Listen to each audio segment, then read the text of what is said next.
makes you so sick at heart that you can't take part. You can't even passively take part. Anti-vax protesters attempted to storm a BBC studio in London, except the BBC actually didn't have studios there. And this is something of a microcosm of the quality of research that they do in terms of finding, the facts and the evidence that vaccines actually do work, with their ability to actually find out where the BBC is actually located, which shouldn't be very hard. But aside from the cringe factor and the kind of hilarity of this, there is something really scary about this protest, and you're going to see why. So let's watch.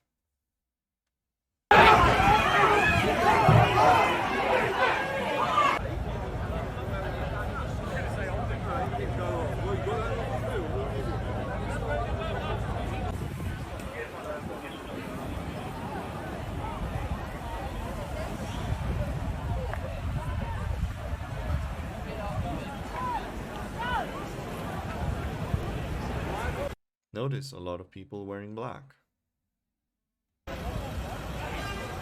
Notice military gear.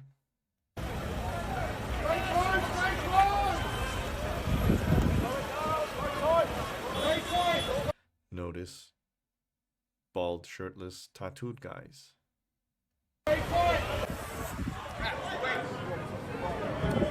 Lots and lots of people.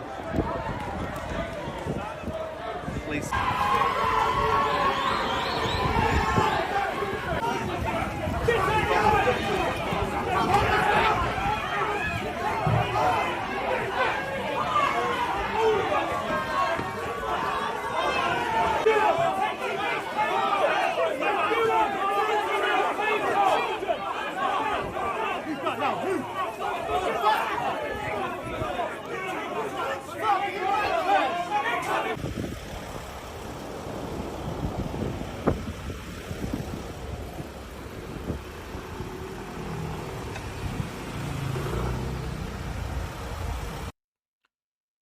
Yeah, so let's recap the optics of this protest. Everyone wearing black, or most of them wearing black.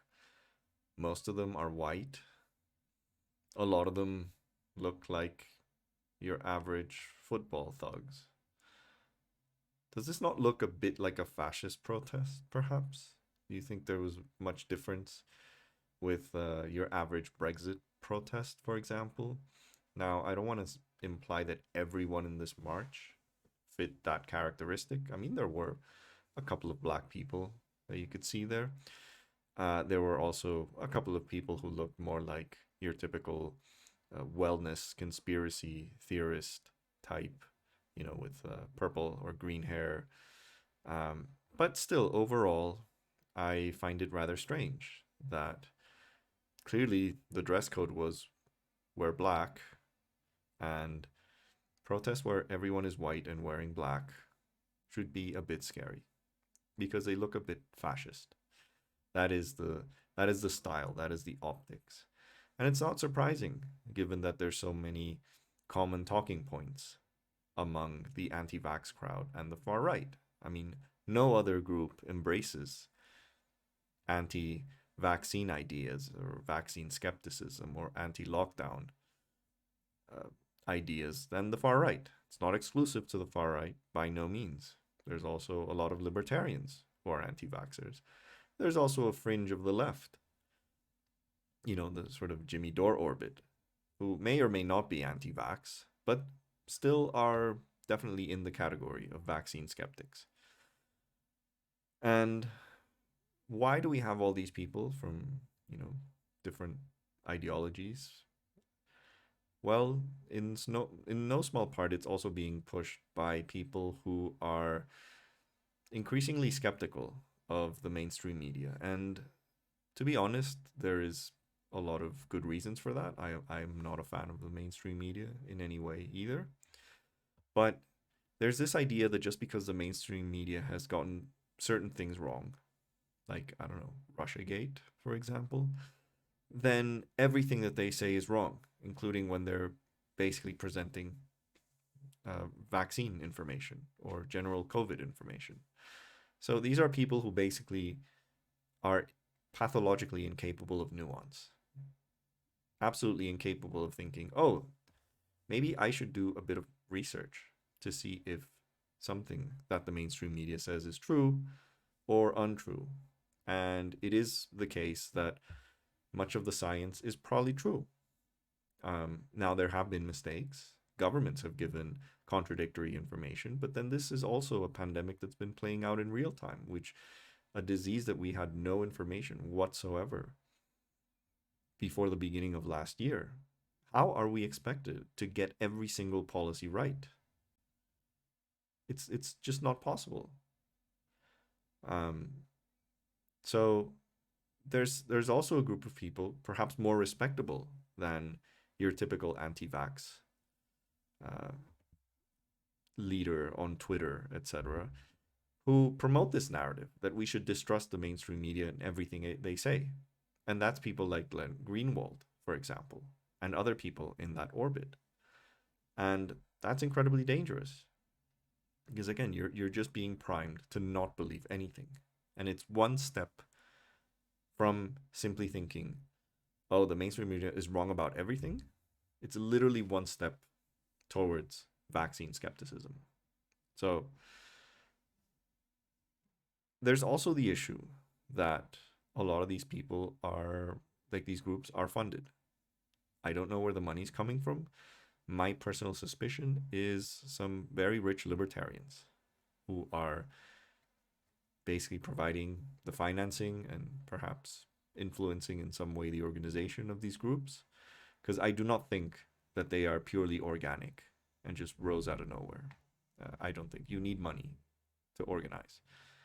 And some evidence towards this was a Twitter thread that I saw a couple of days ago where they started investigating the people who were kind of recurrent faces on a lot of US anti-vax protests. And they all had a rather interesting similarity, which was, well, in this case, Ashley Jefferson is an actor with an IMDb profile. He has no visible means of income.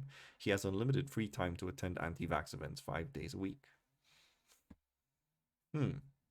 Another actor with an IMDb profile. Also no visible means of income and attends rallies 5 days a week. Actor and failed stand-up comedian. Same thing. Actor with an IMDb profile. Well, same guy.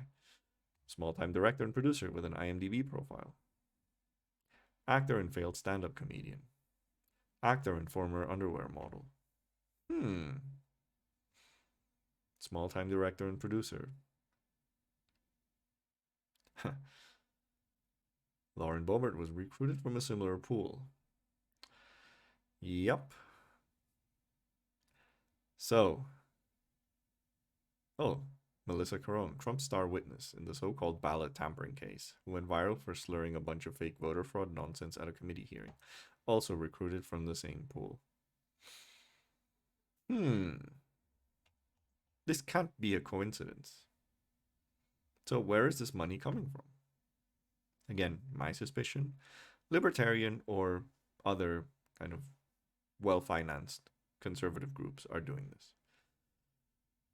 And, well, even some of the more high-profile leaders of the anti-vax movement have definitely been on the less than moral side of this. And this is Piers Corbyn.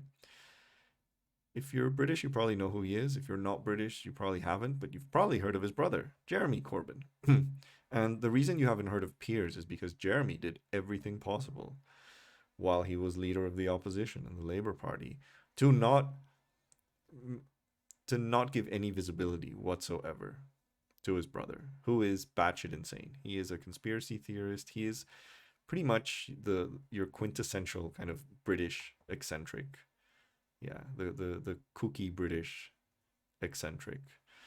And he has been to numerous, he's almost in every major anti-lockdown protest. He's been arrested numerous times for his protest. And here he is accepting a bribe from a couple of pranksters who are passing themselves off as AstraZeneca representatives. This is hilarious.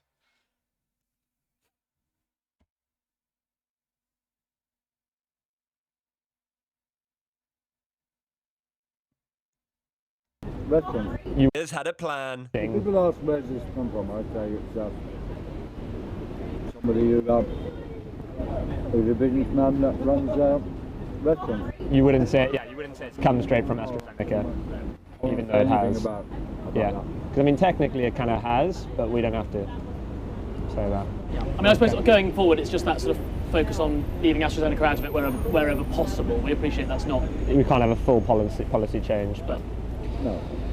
we'll focus on Pfizer and Moderna and. Well, it'll happen anyway, but without any interference, if you see what I mean.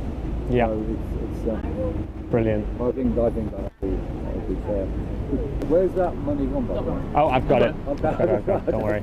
Keeping it safe. So apparently the idea that anti-vaxxers will focus on Pfizer and Moderna will now happen anyway, which obviously has nothing to do with our donation. It was time for a quick selfie and a transfer of cold, hard Monopoly money. Whether people choose to get a vaccine or not is entirely their business. But listening to people that spread misinformation about vaccines, particularly when they're accepting £10,000 made from vaccines, is perhaps a different matter altogether. Yep. There you go. So that's how easy it is for even someone with a relatively important public profile like Piers Corbyn still feels the need to accept £10,000 in a fake bribe. So you just can't argue with a lot of these people, which is sad. But I do these videos anyway to expose the grift, expose what is really behind all this, and also expose the fact that, like I said, this isn't an organic movement, and there is money behind it, but also I think the optics of starting to look scarily like a fascist protest is deliberate. It's not a coincidence. So yeah, if you like this video, please like, please share, please subscribe. Most importantly, if you ever go protest against the BBC, try and find out where their headquarters actually is.